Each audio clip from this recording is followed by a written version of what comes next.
Hey guys, welcome back to Owl003. And today I'm going to explain a little bit more about CRVs and visuals, how they work, how they occur. Okay, first of all, you may have heard some of these names like Ingo Swann, Rob Monroe, and Richard Ireland. Okay, so just a quick, a lot of you guys probably know this already, but I'm just going to go through this. So Ingo was the most prominent, but the best psychic that was available that the military could find. And they teamed up, in essence, him with Hal, the guy that's been working on like UFO materials and stuff like that, uh, back in the day, to develop the most effective sit-down remote viewing protocol that they could. Um, Robert Monroe's thing was more out of body, and Richard Ireland was more like a one-trick pony. He did not hold a candle to Ingo really at all. Or even Robert Monroe. He's all about visuals. Okay, so there's some things. So let's start out. The big thing is CRV, because we're focused on CRV, is the aperture. We know we don't know if this is quantum or consciousness or scalar waves. I don't know, whatever. But we do know for certain how, in essence, this works. Okay, so we have what we refer to as signal. Okay, and the signal aperture.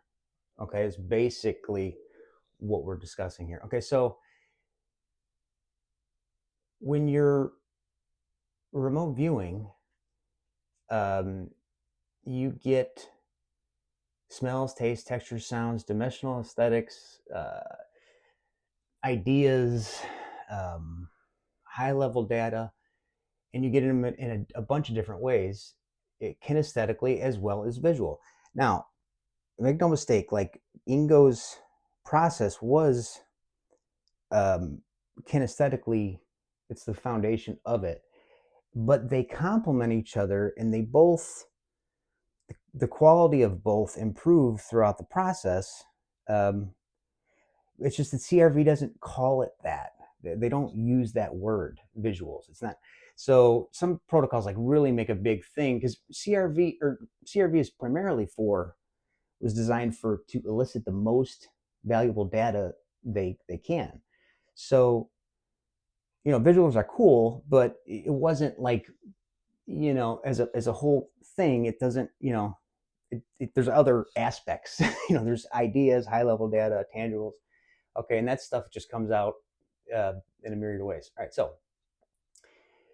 so this aperture. So in essence, the way I kind of visualize, and again, this is just to give you like an idea, is this signal comes in, and there's this aperture kind of in front of you that you can't like see, but through it, this data along with noise is coming through. Okay, and that white piece of paper is basically your screen, okay, where this data is falling out.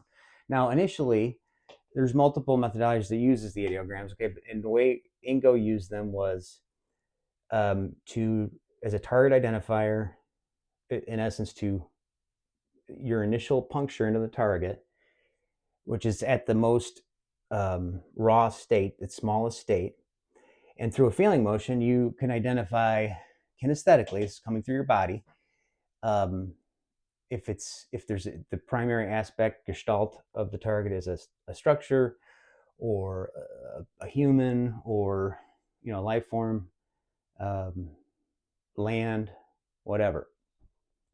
Um, you could get those base elements from the ideogram. Now, Ingo referred to them as stages. Lynn refers to them as phases. Same thing.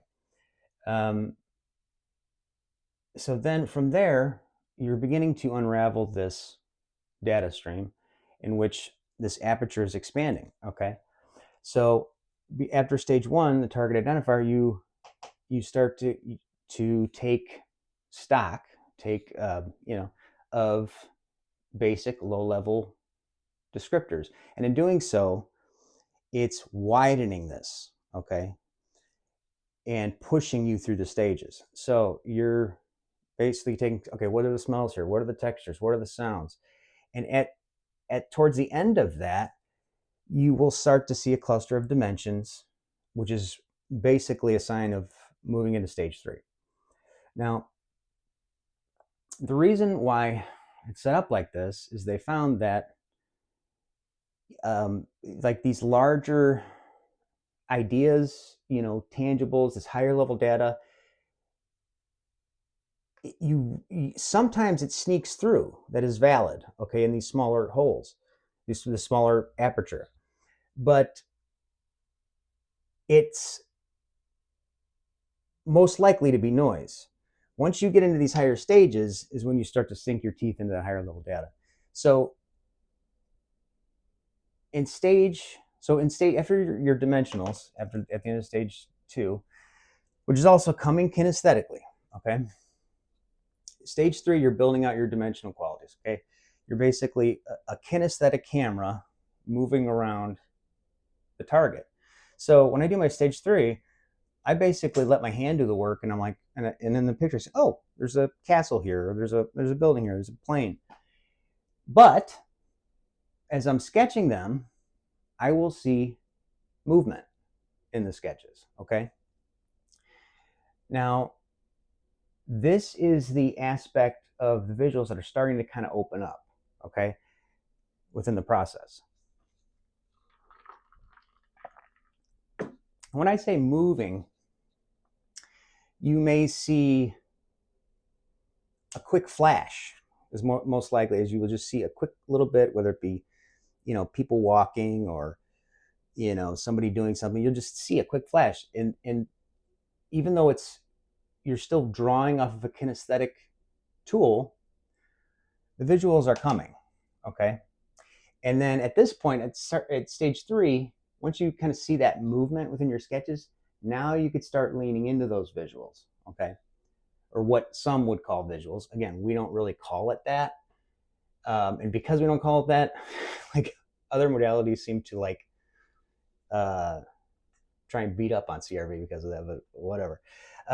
Anyway, so stage 4, once you've kind of built up the dimensional qualities, you'll notice the data will start shifting again.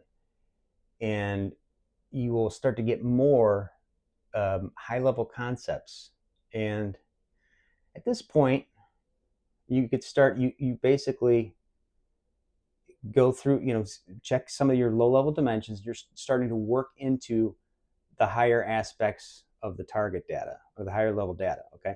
So when you're in stage 4, now you could start, okay, what's tangible here? Okay, what are the thoughts and feelings of people here? What are some of the ideas? And stage 4, especially mid stage 4 to stage 6, this is what I refer to as the show me state of awareness, where you could use visual prompts, and you'll see me do this on whiteboard over and over and over and over, because it's very basic, but it works extremely well.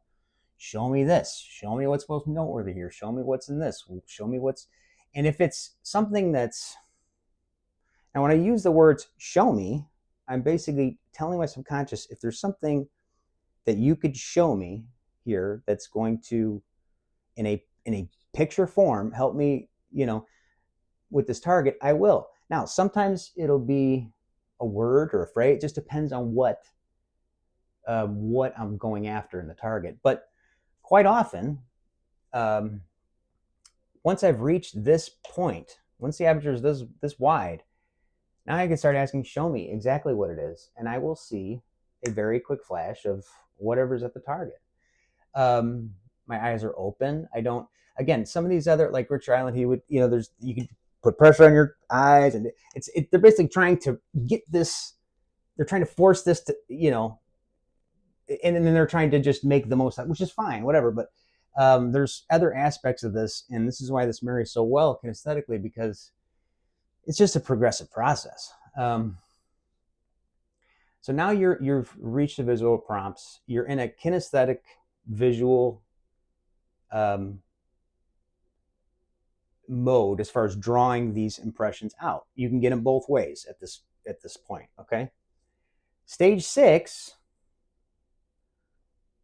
kind of like stage 3, excuse me, you get where you were seeing the movement in the sketches. Now you're seeing visuals within the clay itself. So basically, in essence, the target is a castle in England somewhere. You have shrunk this castle. Now you're basically, it's really impressive as a psychic, to be honest, just from any perspective at this point. If things have all gone well, what you have in essence done is you shrunk this massive property down to your size of your desk. And as you're forming this clay, touching it, you are getting high level impressions, still pulling from a kinesthetic draw, but you will see visuals in the clay. You will see visuals still on the paper when you prompt. It's just how it works. So, and I've said this off, it's a very competitive market. So there's some out there that really try and like make visuals be like just a key component of this, that, and the other. But as you see, you see me on whiteboard, kick ass all the time using this. And so, just so you know, it's absolutely, now people have tried to re-engineer this all different ways and make the most of this and that, and that's fine, whatever.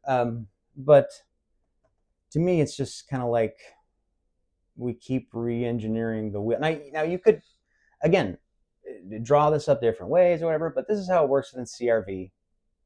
And although we have unique aspects to our perception, it primarily works like this for most people, okay? Now, some people maybe just be the percentage of this kinesthetic visual, maybe 80-20, 50-50, 30-70. I have students that are far more visual than a kinesthetic. It's just the way they're built. But my subconscious is so tight with me. I built such like a relationship with it that, often my sketches that are kinesthetically drawn are even better than the ones that I have to see in my mind and then play back. So this is how it works in the CRV. If anybody tells you different, they're trying to sell you something, or they just don't know what they're talking about, which is often in this field. So please like, subscribe, and share. Catch me on the next one. I'm sure I'll have a mystery target for you guys here coming up. So catch you next time in All 003.